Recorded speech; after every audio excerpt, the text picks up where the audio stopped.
ya Afande Mukiibi eyabonyabonya president okuva mu kampeni ezatandika mpaka lwe zaakoma. Tiimu yonna yadduka dda. Bali mu kuginoonya omu ku omu. Ne Mukiibi okuva kampeni lwe zaggwa, Mukiibi abaddemu mu kwekweka era ng'ali mu dduka. Wabula wiiki eno yennyini ng'etandika, Mukiibi yakwatiddwa ng'adduka ng'ayingira eggwanga lya Congo. Amala okunywa ku mazzi.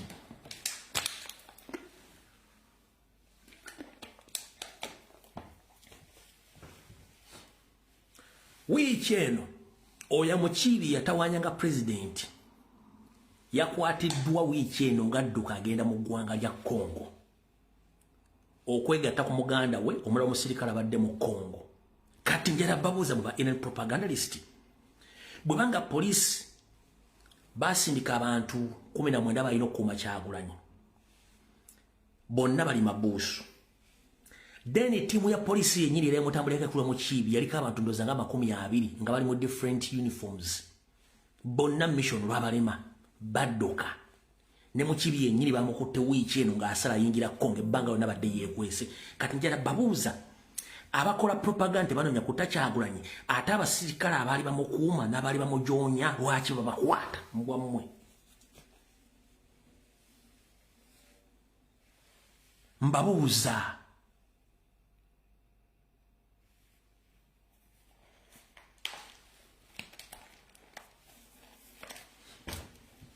Kano ka video mwakalabe mwena.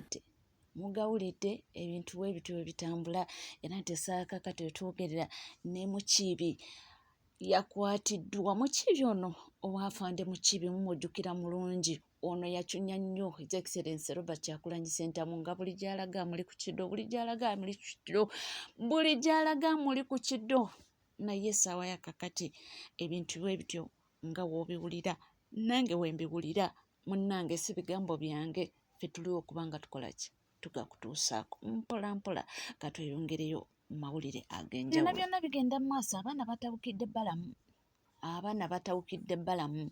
Bamugamba nti waba asobola okutuuza ono omusajja omukulu eyatuusa ogwawulisa maanyi ku mwana omuto ate ng'amukozesa mu ngeri etakkirizibwa wano eno mu ggwanga Uganda, n'ogamba musimanyi mumusonyiye abamugambye nti tunula mu nsonga z'abasibe, abaana bali mu makomera nga tebalina kye baakola. Alright, bala mu byalugahale wakutte omuvugo bayita Kenny eyate obutambi nga kutta obusolo bwe nabuteka mu bubiina bw'abaana abato abatanaba kwetuuka. Bannange video yesitaza ya busagu sagalako baana bato immediately mugitambuze gende mbakadde bafawa bakulu tubesitaze bategeere lwaki tukaaba buli lunaku. Omuvugo bayita Kenny asiyaga abaana bato baffe batabani baffe nga tebesiimidde. Kali newe yandibadde buwala yandibadde defilement nti wayo kutakana akataka wala naye akana ka bulenzi kene obusolo gw'omunene ogutadde mu mwana mu kabina k'omwana omutakati n'obwekati bati n'omwana akaba kukulukuta musaayi mu kabina osigadde omukola bati n'omwana tuse kusese musigadde omukola ebisiyaga banange ebyesisa so ntika wadde ekifaananyi kimu akawundi bazo gitwala omwana lukana okuzirika nga ng'okyakola muntu amulimba nammwe mukati awo bamutudde ku mmeeza bafukamiremu batwetondere. Abaaye Bobby Giant yakola musango ki? General Gaddafi yakola musango ki? Edi muntu musango ki omunene gwe yakola? Kugamba Kyagulanyi mukulembeze wange. Bana tudde ku mmeeza twebuuzeemu baani abawagira ebisiyaga kati mu Uganda. Abana ffe bagenda kuwangala mu mbeera kingatinga babasiyaga wakati mu lwatu ng'obujulizi bwe buli nga video bwe ziri babatadde babatayayawo we bati ne bagenda. Anageno funa obwenkanya nga basiyaza omwana we. Musoro kikkani ngoteka mu kabina k'omwana, musoro kyogo munene ngoteka mu kabina k'omwana. Banange video zesitaza mwekamba gambe kene ino musoro munene weguti. Atune mu kabina k'omwana omuto akulukuse omusaayi apasuse mabega obwema bugenda chuka nga kutambula mu pampa tayagadde teyesalirawo omukutte kale yandibadde repu yandibadde defilement. Kale nga mwana muwala omwana wa bulenzi bala mutukola bwina mmwe omanga mugamba bufe bakyamu bane mututele baganda bafe mubaleke muleke baseze ne batayaya bate mubatayaya abawero tutabatayaya. Allahu akbar. All right. Kati gwa bitegedde gamati honorable Asadaman Makeri mwatondiwa kubanga nga kutuusako gonna gatambula gagenda mu maaso era nga ensonga zikyali ku bbalamu. Abaana si basanyufu, abamu batuuse n'okwebuuza nti ye abange ye akolanga ani, akolanga wa poliisi. Ajjukira minisita w'ensonga z'abaana ate oli gwe baakabasanya yali mwana muto, naye katugende mu maaso nga tuwuliriza. Alright, eno sijagalako baana bato mugiyiteko.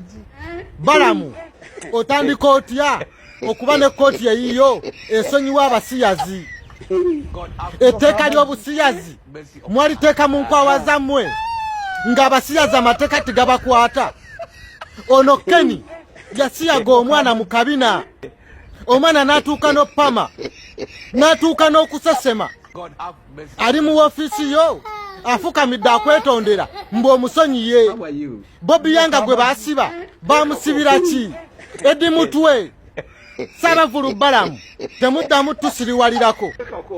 Etteeka ly'obusiyazi liriwa? Nja kukuba olugalo mu bino opame.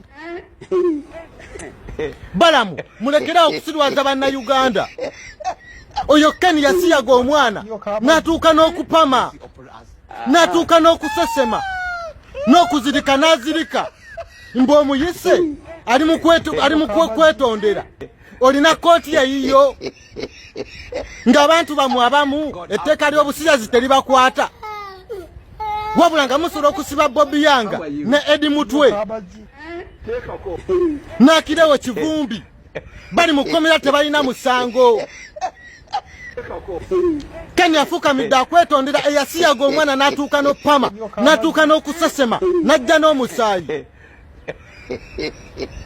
Balamu nja kukuba olugalo mu bino opame bbi.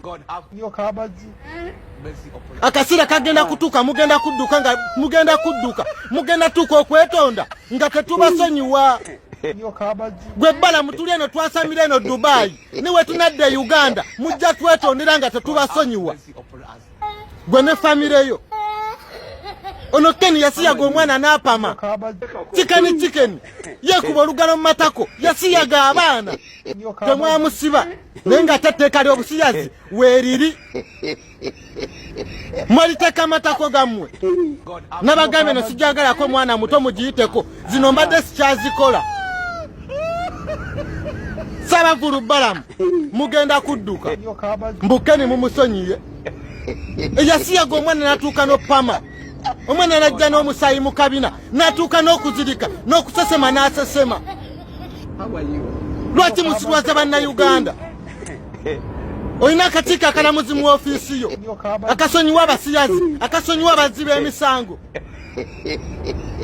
Balamu nja kukuba olugalo mu bino opame bbi. Ensonga z'omukulu Keni abantu beeyongedde okuba nga ate bazifunako interest.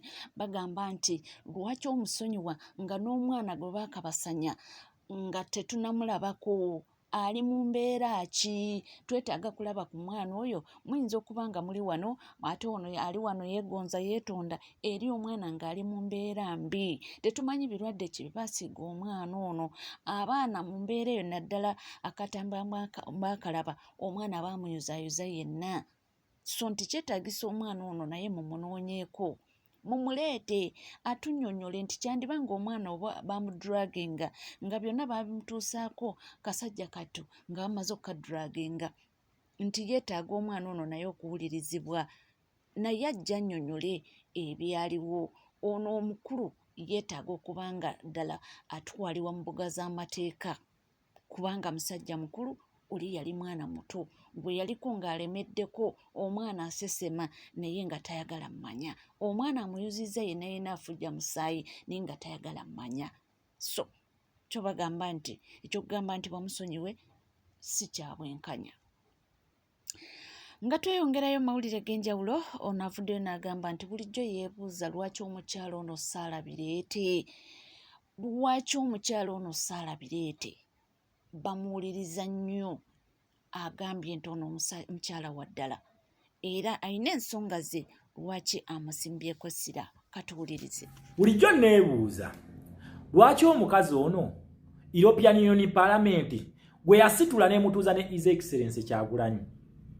Okitegera ekyo ne nkiteeka wali. Bulijjo neebuuza lwaki omukazi ono aminisiti byonna byonna ebimukozeeko lo gy'alina nga mukazi esinga y'abapolitician abamu mu struggle eno. Leero lwenfunye answer. Ebintu ebikutaasa ng'oyagala okwenunula biri ebintu bibiri. One, once you overcome fear for death and you overcome greed for money, ebyo bintu bibiri teri muntu agenda bikozesaako, teri muntu agenda oppressing abantu bo. Two, the politicians abagala okulya mu bannansi olukwe, let Sarah Birete be an example, the direction that Ugandans want to be led into ye twagala okugendamu. Sarah Birete abere example. Amindisiti byonna byonna ebibakozeko tina accounts zaabwe bazifreezinze. Listen if Sarah Birete then mulyoke mutuzanyireko nga mulowooza tugenda kubeera mu ebyo bisenga buddemu ngaddemu. Ulira kandi. The state is now struggling with this autonomy of NGOs. I'm sure some of you have even heard about a draconian bill on NGO funding by a state which has a skyrocketing public debt. Now, because of the struggle with the autonomy of NGOs, is posturing that they want to fund NGOs when they cannot fund teachers, when they cannot fund medicine in hospitals, when they cannot pay their own bills. We still have 70%, no 50% donor funded of our budget. But because of control and the struggle for autonomy of NGOs, now they are there debating on how to find money for NGOs. I'm sure most of you know the skyrocketing public debt in this country. We have Article 38. Public interest lawyers have come forward, including Law Society, Micah Moneka and others. So legally you find that nobody qualifies to suspend NGOs in Uganda today until that gazette is out. I hope I've answered that question. So when Okelo asks how come we are not demanding, should government be awakened to do their own duties? They amended the NGO Act of 20. Respect, Madam Sarah Birete. Thank you very much. Until we get such leaders who can stand by values, until we get such leaders who can stand by values, by representing, it is when we are going to get liberation. But once we still have leaders who are still cowards, we are not going to liberate ourselves. Okitegera omuntu azze akubya akalulu nga nawe okimanyi nti nawangudde. Okitegera atute DR form zo kumpaka ku kibuli n'abantu abaje ku polling station abasibye. Okitegera abatute mu komera kubanga akimanyi nti kooti zina jagenda bateeka zizze era zigenda kusala according to his will. Okitegera according to his will ono akutte abaana bo abasse.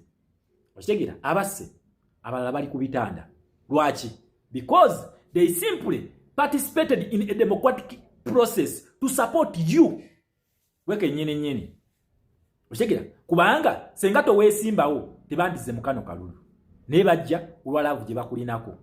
Okitegera nga essaawa eno okimanyi nti kooti zibamye justice olw'okubanga nti zaabwe gogenze at the end of it all mbogenda mu kooti olwanira akafooko. That is called hypocrisy.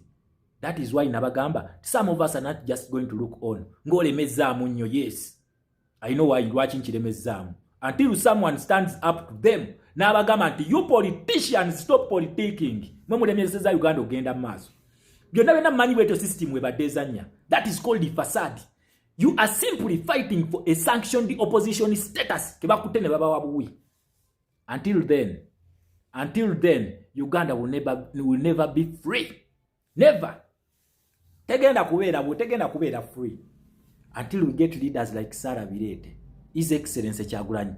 This is a true representation of a leadership called defiance.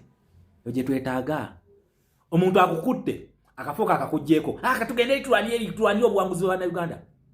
buwanguzi kyo bwogenda okulwanira mukulu nga babukuseeko na kibuli yabukuseeko bannayuganda babaddewo ng'akimanyi nti era gy'ogenda okuddukira mu kooti omuntu akutadde mu kifo mu position nti olina kumufukaamirira ate naye n'omulaga nti nange nfukamidde ate n'okiraga nti nze okufukamira kwange naye nkikola kummwe mufune eddembe lyammwe ddembe ki yetugenda okufuna ng'oli ku maviivi eyo libeera ddembe ki okitegera libeera ddembe ki bannansi lye bagenda okufuna ng'oli ku maviivi nga tukimanyi nti byonna byonna result zogenda okufuna zizo zigenda kukasa gwe ng'omuntu omukyalo ono agamba eno barespecting rule of law agamba nti si kya sente ziri ze bakutte eziri accounts zaabwe ze bafreezinze sitekiri ku ezo sente no okitegera kiri ku government kutandika ku respecting rule of law mu Uganda wano ne constitution akujjidde article 28 ne article 30 eziza organizations eza NGOs akugambye abasomesa tebanafuna sente zaabwe abasawo tebalina sente ebbanja lye batubanja trillion 1016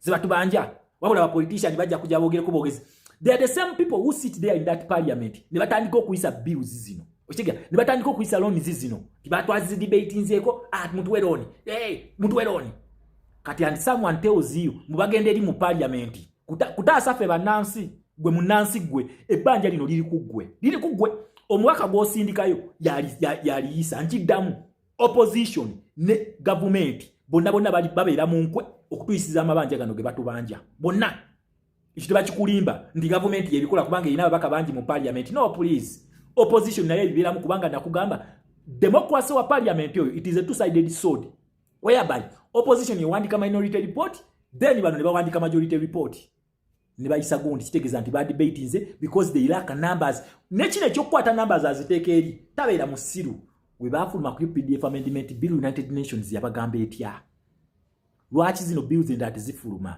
kati mubasindika ku mabanja olwedde ge tulina era bongereka amabanja because you are naive to understand this shama byasomesa very naive people and you find them seated on their lives usanga kuli wefude bukola discussion nabagamba mmwe you need 16 years in school okwelijja mu shama kidamu before 16 years in school togenda kubeera ku level z'abasala birete ng'ebintu obirabira ku level z'abasala birete ojja birabanga abamubaraka munyagwa ojja okubeera kweyo level kojja okubeera lwaki kuba gwayagala okubeera kweyo level nti politician yagenda okutegereranga fekyaffe bakita get off the political hook mindset reset okitegera nkiddamu you are going to struggle okutandika okulaba ebintu shama gyabirabiramu kuba shama abiraba ku level ya sala birete ayimidde n'agamba temugenda kutufukamiza tuganye oba mwazirya muzirye tetugenda kukiriza kutufukamiza babagambye unconditional release teri kubateekako bukwakulizo bonna nga bata akaunti zaabwe kubanga akaunti ezo tezirina musango gwezazza NGOs tezirina musango wabula okubanga onaagala abamanipulate nga bateeke mu nkwawa nga we yakola political parties Uganda erina ekintu kyetuyita National Consultative Forum political parties zino mwezina okufunira funding naye okubanga ayagala okuteekawo ekifaananyi mbututeesa yakutte iPod n'agifuula nti yampaka kati National Consultative Forum eri mu constitution tekyalina makulu kati olina okugyamu eno iPod kubanga egenda oteekawo ekifaananyi tewaliwo dialogue egenda maaso wakati wa opposition ne government ono yabba akalulu nga n'abaana bali makomera muwanga kivumbi tattanga ku muntu si mutujju bakimuteekako buteesa abatujju gye bali bayinaayina tetulina ripooti ku bantu abakuwa amasasi gye bali bayinaayina kati gwe weetuuzaawo kakamerako ababaka bagende balayire kyekyabasindisa ebyo nabagamba nti sometimes ebintu ebimu ebanga olaba leve ekususe gireke kyama okakkanya nnyo banno lwaki sikikola okitegeera sajja kuno okukola mikwano gwe olaba nti nina gwe nzikakkanyiza twala following yo kubanga byensomesa togenda kubitegeera kubanga obwongo bwe bukyali mu silevale mwe buli nva kyokuddawo otandika okuyomba ne keyboard yo kubanga ne comment zammwe ezimu sizireplyinga kubanga ki obwongo bwe bukyali ku level nto okutegeera kyensomesa level z'abasala birete tonazituukako you need more years that is why you don't reply to your comments so era mbagamba argue with your keyboards kubanga ki abategeera bajja kutegeera byensomesa bino si bya buli omu kubitegeera nkiddamu byensomesa si buli omuntu olina okubitegeera tekiri compulsory kubanga nkimanyi nti muno mulimu aba P2B mulimu levels za njawulo kati gobona nti kyama byasomesa bikususeeko entegeerayo please bireke time weribe etuuse okubitegeera ojja kubitegeera naye ffe tugamba omuntu atunyigiriza tetugenda kukkiriza muntu kumufukamira unless you are part of the system nga weekwese mu national unity platform okwo kwe tuli kwe tuyimiridde If you are not working for these guys, then you ofachi n'okugenda mu kkooti. Obanga tobadde ku script ya bano bantu, ofachi kugenda okulayira, ogenda kufunayo kaki? Kiki ogenda okutaasa abakabyo? Ng'etteeka lye mwateekayo eryayita ebya political prisoners badde. Tuli ku NCKTV, teweerabira kubanga subscribing, ringing that notification bell, sharing, liking, ebisigadde butereeva mawulire tujja kubanga tugakwera, tujja kubanga tugakutuusaako na woli wona wosinzidde sigala naffe tofa.